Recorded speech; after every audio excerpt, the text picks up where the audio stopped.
रामनगर शंकरपुर में स्थित समिति के द्वारा लोगों को संदेश देने वाले गणेश जी की प्रतिमा बैठाई गई, जिसमें बाल श्रम को दर्शाया गया है। हमारे देश में बाल श्रम बहुत हो रहा है। जो काम कर रहे हैं, हमारे आज की पीढ़ी को जागरूक होने की ज़रूरत है। जो हमारे आने वाले बच्चे हैं, वह पढ़ लिख कर कुछ बन सके, इसमें जागरूक हो, उसको लेकर एक संदेश दिया गया है।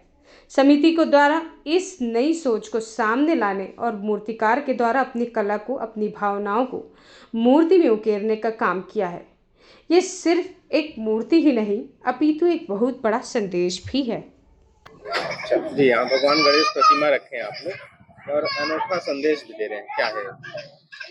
सबसे पहले तो मैं त्रिमूर्ति गणेश उत्सव समिति संत रविदास मार्ग शंकरपुर राजनांदगांव आपका हार्दिक स्वागत करता है। मैं आपको पिछले वर्ष की तरह इस वर्ष भी हम थीम पे गणेश जी की मूर्ति की स्थापना की है। पिछले वर्ष जो हमारा थीम था वो सेव ट्रीज सेव अर्थ के ऊपर था, और इस साल हमारा जो थीम है वो अगेंस्ट चाइल्ड लेबर है, बाल श्रम निषेध। हम भगवान गणेश जी की प्रतिमा में ये दिखा रहे हैं, जिसके दो भाग में हमारी प्रतिमा, एक भाग में हम ये दिखा रहे हैं कि बाल श्रम निषेध पे होना चाहिए, रोक लगना चाहिए, और दूसरे साइड हम ये दिखा रहे हैं कि शिक्षा का अधिकार सभी बच्चों को मिलना चाहिए। जो 14 वर्ष के आयु के नीचे के जो बच्चे हैं, उनको किसी भी निजी संस्थानों में या कारखानों में कार्य करने पर रोक लगानी चाहिए, और उनको शिक्षा की ओर बढ़ावा देने के लिए सभी सरकारी स्कूलों और गवर्नमेंट को स्कीम चलानी चाहिए। और हमको भी उसी संदेश को हम आगे बढ़ाने के लिए सामाजिक संदेश के रूप में गणेश जी की प्रतिमा को स्थापित किए हैं।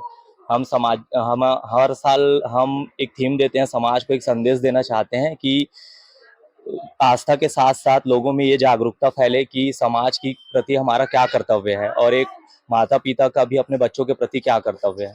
बस यही हमारा एक संदेश है। लगभग कितने वर्ष से यहाँ गणेश बैठा? लगभग हम 25 से 30 वर्ष हो गए हमको गणेश बैठालते। पिछले साल हमारा जो थीम था, हम थीम पे काम करना अभी शुरू किए हैं, 2 साल हो गया। बाकी पहले तो 25-30 साल से हमारे यहाँ गणेश की स्थापना की जा रही है।